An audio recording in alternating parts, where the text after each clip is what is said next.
This is interesting. It's like I'm looking at myself in the window here. So this is like 5 years on. I'm seeing how different I am compared to high school. I got the glasses on, got scruffy hair, hoodie. I got bling bling necklace. Like I was such a normal kid, really.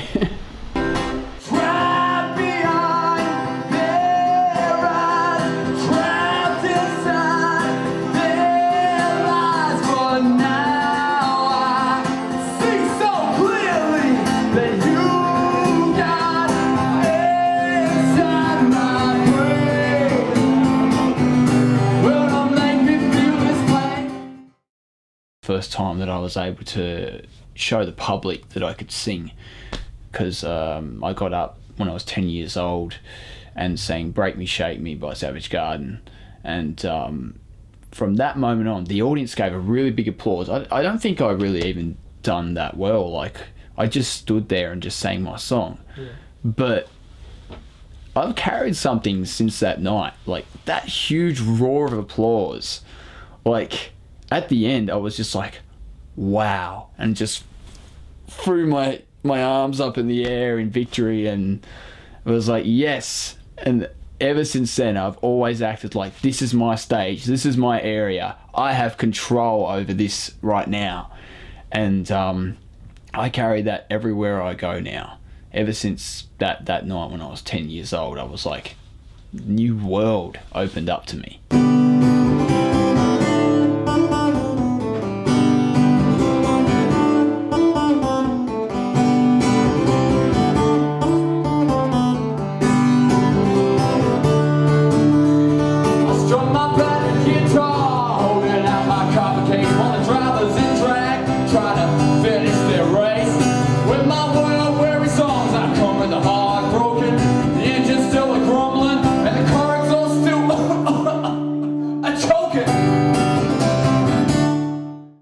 My diagnosis came about the same time that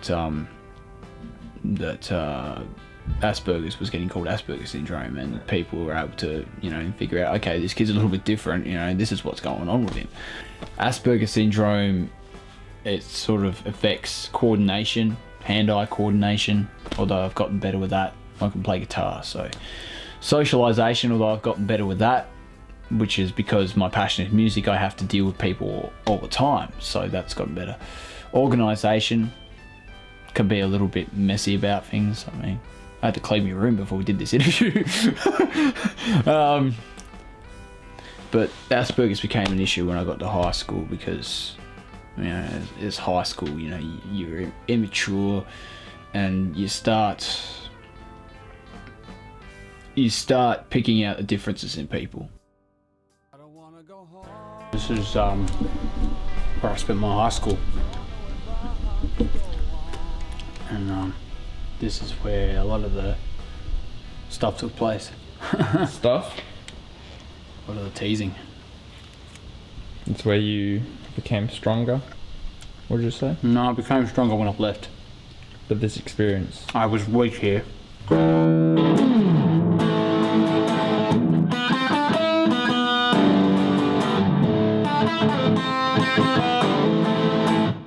During lunchtime I wouldn't go out. I couldn't socialise. Anytime I tried to socialise, I got shot down. Try to play footy or try and hang out with the cool kids. So you tried to, and what would they say? Oh, they hated me. They just teased the crap out of me, and so I just gave up and retreated into my own little dreamland and played guitar and put a view on that toilet there, the boys' one. What happened in the boys' toilet? I used to hide in there because people would just tease me so much, and I'd go into the toilet and lock myself in and wouldn't come out for like an entire lesson, and then I'd just be too sad to go into class, too humiliated. That was my little safe haven from my prison in here. I was weak here. This is the place where I was weakened.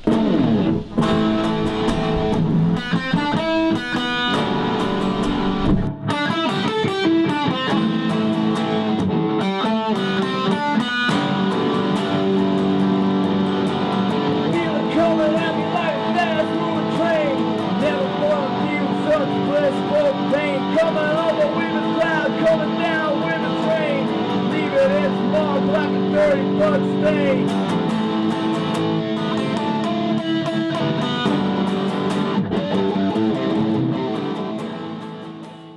There are a lot of kids with Aspergers that are doing a lot worse than me. I actually have a mild. I'm going out and I'm seeing people. There's a lot of people that don't socialise. They keep up in their own little world. Like, sure, I keep up in my music, but I also do other things.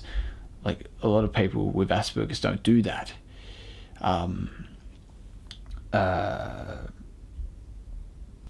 Some days I'm a bit, I feel like a bit of a loser, but other days, and especially on the nights where everything goes well with my music, I'm like, man, I'm glad to be who I am. Because let's face it, if I didn't have this thing, I wouldn't be doing what I'm doing right now. I wouldn't have music running through my veins, basically. I was so powerless to make me feel so useless. Now I don't care what you say. Oh, oh,